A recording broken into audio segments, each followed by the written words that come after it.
NI card চাইছে। দেখেছেন না আপনারা? দেখেছেন এই সংবাদ? ওকে, এখন কেন চাইছে? তারা বাংলাদেশের মানুষের সাথে অনৈতিক আচরণ করছে, অথচ আমরা দেখে অন্যদিকে তারা বলে সৎ মানুষের শাসন দিবে।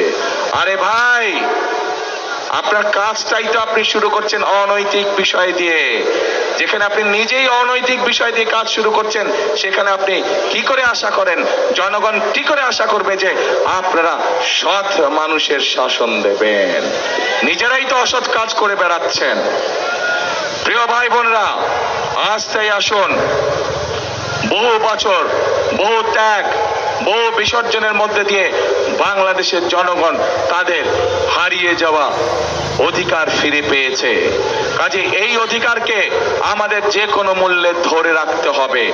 ষড়যন্ত্র চলছে, কাজেই ষড়যন্ত্র সম্পর্কে সতর্ক এবং সজাগ থাকতে হবে।